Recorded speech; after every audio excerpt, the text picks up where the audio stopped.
இந்த குட்டியா கியூட்டா இருக்கிற ஃபைட்டர் டேங்க்குக்கு நான் ஃபர்ஸ்ட்டு ஃபில்டர் வேண்டாம் தான் நினச்சேன். ஆனால் நான் வந்து பிளான்ட் எல்லாம் செட் பண்ணி இந்த டேங்க் பண்ணதுக்கப்புறம் என்ன ஆச்சுன்னா, மேலே வந்து ஒரு ஆயில் ஃபார்மேஷன் மாதிரியா இருந்தது டேங்க்குக்கு மேலே.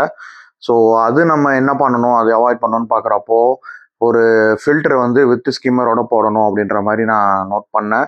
ஸோ அதுக்கப்புறம் வந்து லோக்கல் பெட் ஷாப்பில் போயிட்டு இது வந்து ரொம்ப சின்ன ஃபில்டர் தான், 1 feet டேங்க்குக்கு வைக்கிறது கரெக்டாக இருக்கும். இது வந்து 400 rupees. ரியோ பெட் அப்படிங்கிற பிராண்டு தான். இது வந்து பார்த்தீங்கன்னா 3.8 வாட்ஸில் ஃபங்க்ஷன் ஆகும். அதாவது 250 liters per hour இதனால் வந்து சர்க்குலேட் பண்ண முடியும். ஸோ ஃபில்டர் வந்து ரொம்ப சின்னது தான், எல்லாமே பிளாஸ்டிக் டிரான்ஸ்பரண்ட்டாக இருந்தது. ஸோ நீங்கள் மீடியாலாம் போட்டிங்கன்னா அது டஸ்ட் ஆச்சான்னு சொல்லிட்டு நீங்கள் வெளியிருந்தே பார்த்துக்கலாம். ஸோ இந்த ஃபில்டர் எடுத்து நல்லா நம்ம வந்து அசம்பிள் பண்ணிட்டோம். என்ன அதிசயம்னா ஸ்பாஞ்ச் கொடுத்துருந்தாங்க, யூஸ்வலாக எந்த ஃபில்டர்லையும் கொடுக்க மாட்டாங்க.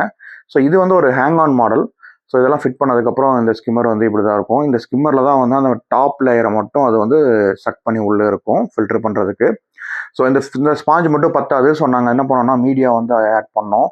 ஸோ அது வந்து மீடியாவுமே ஒரு 5 pieces தான் பிடிச்சது. ஏன்னா இது ரொம்ப ரொம்ப சின்ன சேம்பர். அண்ட் மோட்டரும் வந்து பார்த்தீங்கன்னா ரொம்ப சின்னது, 3.8 வாட்ஸில் தான் வந்து இது ஃபங்க்ஷன் ஆகுது. அண்ட் என்னன்னா சுத்தமாக சவுண்டே இல்லை. இது ஓடுதா இல்லையாங்கிறது நீங்கள் தண்ணி விழுந்தால் மட்டும்தான் தெரியும். ஸோ இது வந்து வாட்டர் ஃபால்ஸ் மெத்தட். இது நீங்கள் தண்ணி விழுகிறத வந்து நீங்கள் ஈஸியாக பார்க்கலாம். ஸோ இப்போ நான் வந்து மீடியா ஒரு 5 பக்கம் ஆட் பண்ணிட்டேன். அதுக்கப்புறம் அவங்க கொடுத்த ஃபில்டர் மேலே வச்சுட்டு அதுக்கு மேலே கவரை ப்ளேஸ் பண்ணியாச்சு. ப்ளேஸ் பண்ணிட்டு என்னென்னா ட்ரை மோட்டரை நம்ம ரன் பண்ண முடியாது. ஸோ நீங்கள் என்ன பண்ணணும்னா இந்த சேம்பருக்குள்ளே தண்ணி முதலே ஃபில் பண்ணணும். ஃபில் பண்ணிட்டு நீங்கள் ஃபிஷ் டேங்கில் வச்சிங்கன்னா தான் அது வந்து ரன் ஆகும். ஸோ நான் ஃபில் பண்ணி வச்சுட்டேன். இங்கே பாருங்கள், இப்போ தான் ஸ்டார்ட் பண்ணியிருக்கு. என்னென்னா எனக்கு ரொம்ப பிடிச்ச ஸ்கிம்மர். அங்கே பாருங்கள், உடனே மேலே இருக்கிற அந்த டாப் லேயரில் இருக்கிற எல்லா ஆயிலி ஐட்டத்தையும் அப்படியே உடனே உள்ள இழுத்துருச்சு. எனக்கு வந்து இது பெரிய ஷாக். நான் வந்து கொஞ்சம் நேரம் ஆகும், ஒரு 24 hours ஆகும்னு நினச்சேன். அப்படி இல்லைங்க, இது ஃபிக்ஸ் பண்ண உடனே உள்ள வந்து ஃபுல்லாக மேலே இருக்கிற லேயரை ஃபுல்லாக கிளியர் பண்ணிருச்சு.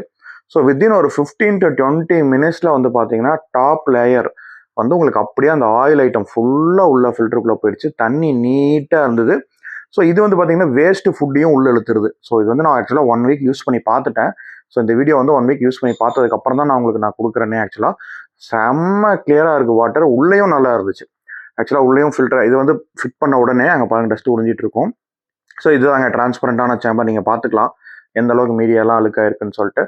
ஸோ இது வந்து பார்த்தீங்கன்னா ரொம்பவே கிளியராக வச்சுருக்கு டேங்கை. இது வந்து 1 weekக்கு அப்புறம் எடுத்த வீடியோ. ஸோ டாப் லேயரும் ரொம்ப பிடிச்சிருந்தது எனக்கு. உள்ளேயும் நல்லா க்ளீனாக இருந்தீங்க பாருங்கள், எவ்வளோ கிறிஸ்டல் கிளியராக இருக்குது. மோட்ரு பார்க்குறதுக்கு தான் சின்னது, பட் சூப்பராக ஃபங்க்ஷன் ஆகுது. இந்த மாதிரி ஃபில்டர் நீங்களும் யூஸ் பண்ணுறீங்கன்னா மறக்காமல் கமெண்ட் செக்ஷனில் எஸ் சொல்லிட்டு போங்க. இந்த ஃபில்டர் நான் வாங்கின ஷாப் பேர் தெரிஞ்சுக்கணும்னா ஷாப்புன்னு சொல்லி கமெண்ட் பண்ணுங்கள். See you next video. Bye bye.